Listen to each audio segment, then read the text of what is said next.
हाय, hello, नमस्कार. तुमचं स्वादिष्ट रेसिपी या चॅनलमध्ये खूप खूप मनापासून स्वागत आहे.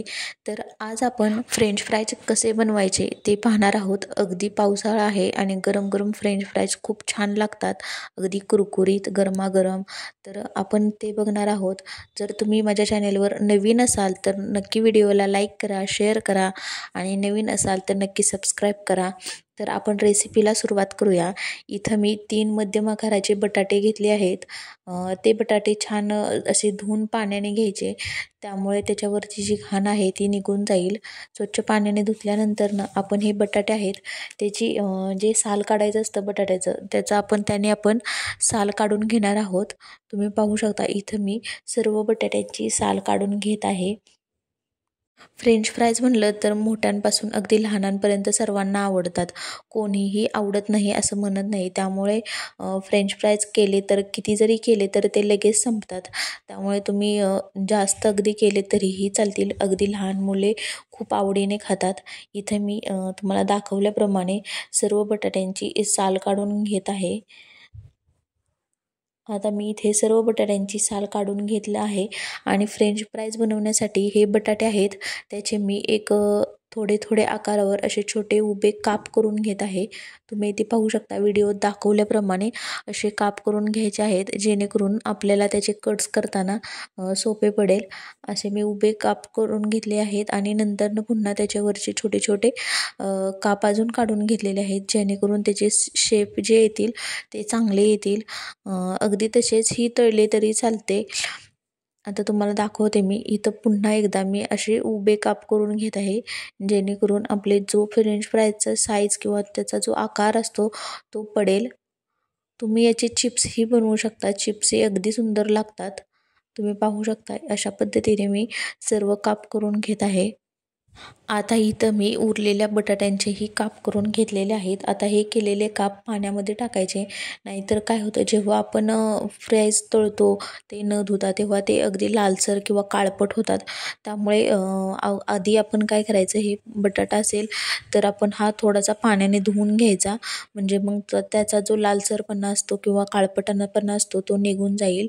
आता हा मी सर्व त्यातलं पाणी निथळून घेतलं आहे आणि हे पाणी निथळल्यानंतर अगदी तुम्ही असंचही तळू शकता. पण थोडंसं आपण ते क्रिस्पी होण्यासाठी इथं मी 1 मोठा चमचा कॉर्नफ्लॉवर टाकलेला आहे आणि त्याच चमच्याने 1 चमचा तांदळाचं पीठ टाकलेलं आहे.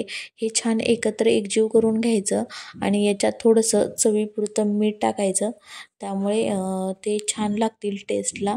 अगदी तुम्ही वरूनही मीठ टाकलं तरीही चालेल, परंतु मला वरून मीठ नाही शक्यतो आवडत, म्हणून मी आता करतानाच थोडंसं मीठ टाकलेलं आहे. अगदी जास्त नाही, थोडंसंच टाकायचं आणि हे छान एकत्र एकजीव करून घ्यायचं. याला जास्त वेळ ठेवायचं नाही, नाहीतर काय होतं याला पुन्हा पाणी सुटतं. त्यामुळे हे जास्त वेळ ठेवायचं नाही. मिक्स केलं की लगेच आपण तेलामध्ये तळून घेणार आहोत. इथं छान तेल आपलं गरम झालेलं आहे. आता हे तेलामध्ये मी एक एक एक करून सर्व फ्रेंच फ्राईज सोडून घेते. या बटाट्याच्या कापांना जर पाणी सुटलं तर ते एकमेकांना चिकटून बसतात, कारण की त्याच्यावर आपण कॉर्नफ्लॉवर आणि तांदळाचं पीठ टाकलेलं आहे. त्यामुळे अगदी पटापट हे आपण एक एक करून सोडून घ्यायचे.